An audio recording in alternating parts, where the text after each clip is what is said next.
Donc pour terminer cette semaine, je vais vous parler de l'entraînement parce qu'en fait, on associe toujours apport protéinique aux muscles. Donc c'est vrai que les protéines vont nous permettre de développer notre masse musculaire et même si on ne veut pas vraiment avoir de masse musculaire, ça nous permet de garder notre masse maigre, c'est-à-dire perdre du gras et ne pas perdre notre masse musculaire qu'on a déjà. Donc c'est très important d'avoir une bonne routine d'entraînement qui nous permet de préserver notre masse musculaire.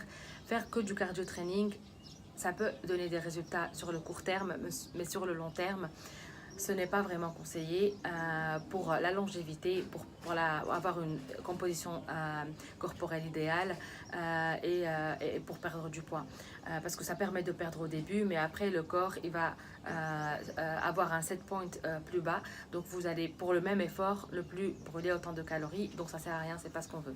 Par contre, avoir plus de masse musculaire ou garder notre masse qu'on a déjà va nous permettre de brûler plus de calories au repos et donc d'avoir un métabolisme plus actif.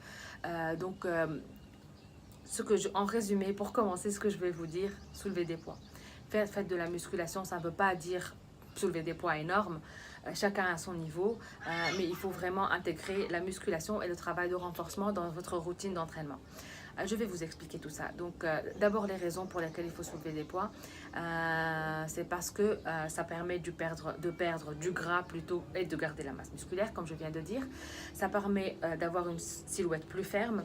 Ça ne veut pas dire avoir une masse musculaire énorme, surtout pour les femmes. Les femmes ont souvent peur de prendre du muscle, d'être massive, d'être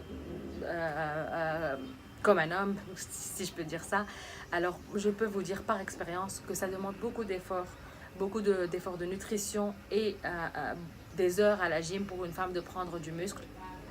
C'est vrai qu'il y a un facteur génétique. Certaines vont avoir tendance à prendre de la masse plus facilement, mais même celles qui prennent de la masse plus facilement, auront aussi beaucoup de mal pour devenir immense ou avoir une silhouette qui ressemble à un homme. C'est tout simplement parce qu'on n'a pas les mêmes hormones. C'est la testostérone qui permet aux hommes de gagner facilement de la masse musculaire. Les femmes n'ont pas la même, malheureusement, n'ont pas les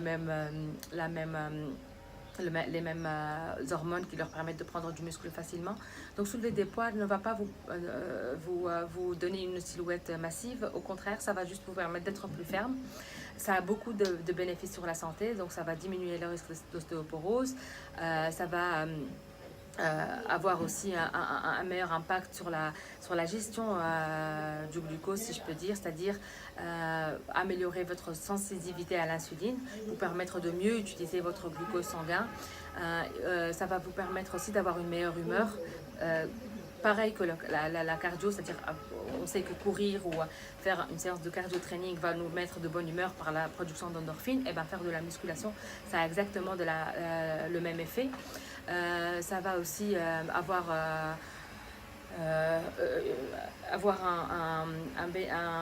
des bénéfices pour les personnes qui ont une tendance à avoir, par exemple, les personnes qui peuvent développer un diabète de type 2. Avant, on conseillait faire du sport en général à toute personne qui commence à développer un diabète de type 2. Là, on conseille carrément 3 séances de résistance, c'est-à-dire de musculation, 3 fois par semaine, parce qu'on a découvert que ça avait beaucoup plus de bénéfices sur la gestion du glucose sanguin que juste de faire du cardio training. Alors en pratique, si vous êtes débutant et que vous n'avez pas de routine pour le moment, il faut juste commencer à bouger, à faire n'importe quelle activité qui vous permette d'adhérer et de ne pas lâcher.